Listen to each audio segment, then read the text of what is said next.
are excited to have Kendra Arch back here this morning from the Sugar Buzz Pantry. You've got a great idea for the holiday coming up. It's an idea for those of us who are pie challenged. Well, I'll go ahead and raise my hand then. I think part of the reason I don't like to make pies is because I'm unsure of the crust. So this way it's nice and easy. We have a store-bought crust, and I have store-bought pie filling. Oh, well. So you can't really go wrong there. That sounds easy so far. I know it's not going to taste as great as Mom's homemade apple pie, but easy so far, it's easy. What we're going to do is we're just going to do a little twist on your apple pie. Instead of making a full one, we're going to make little apple pie pops. And I've seen these all over the internet, so it's like you put anything on a stick. Okay, so and it somehow is like a giant really sucker. fun, isn't it? It does look like a giant sucker. So what you do is you just take your pie crust. Now, if you know how to make pie crust and have a really good one, go ahead and make that. Okay. But if you don't, a store-bought one is just fine. Okay. And usually the packages come with 2 crusts in them. Okay. And so you can make about 12 to 16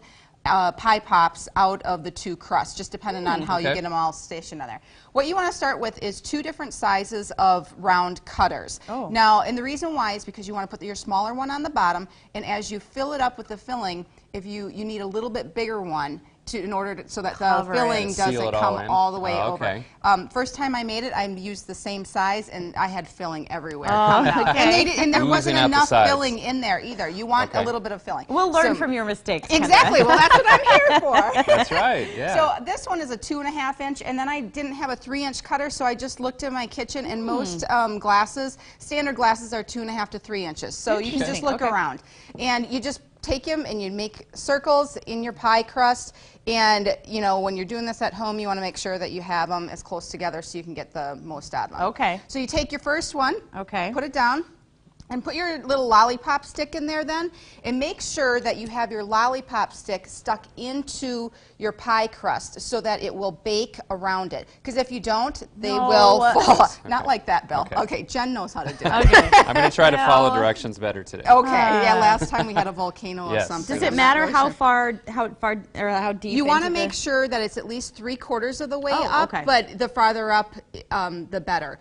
If it's down further, it's not going to have as much stability when you get your pie pop in. Gotcha. So the next step then is to put some pie filling in. And this is just your store-bought apple pie filling, and the chunks are kind of big. You want just about a teaspoon in there. And you can add a little bit more if you think you need more, but the chunks are kind of big, so I took a potato masher and mashed them up into smaller sizes then. And then what you do is you take your larger size and wrap it around it. Oh yeah, that's gently. Perfect size. Exactly. And if you didn't have if you had the exact same size, you'd have your filling coming squirting out the See side. how that would work. As you know. As I know. And so I just you can take a fork to seal the edges, or you can also take, if you have one of your lollipop sticks, just cut it down a little bit and seal it up around the edge. And then you want to bake these in a 400-degree oven for about 15 to 17 minutes until they're golden brown on the side. And then you want to make sure that they're cooled all the way on, or you cool them for about 5 minutes on your cookie sheet, and then on a cooling rack completely, because you want that filling on the inside to thicken back up again.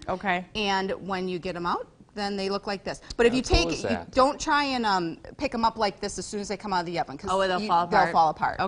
And then if every now and then, if your stick does not bake into it all the way, your stick's going to fall out, and then you get little cookies. Which all taste the same, right? They do. They taste the same. Or if you don't want to bother with the sticks, you can easily make little apple pie cookies. So little cute. handheld pies. And what I love is, can we get a shot of this up here, because this would be an adorable centerpiece. Right. Exactly. At the holidays. I mean, that you can then eat at the end and be like, okay. Yeah. And I forgot to mention, I do have I sprinkled this with a little bit of sugar and cinnamon, so you have a little bit of extra. After or before you bake it, go ahead and sprinkle it with a little bit of sugar and cinnamon on top, and it'll bake right into it to give it the crust a little bit more flavor. Now, we always talk about your, we only have about 20 seconds left, Kendra, but you're starting a blog. I did. We want to tell people about that. It's called Stop Looking Get Cooking, and it's going to be not just sweet treats, but it's going to be all sorts of different fun things. But you can find a link on the Sugar Buzz Pantry site right on the front page. Otherwise, it's stoplooking.getcooking.com.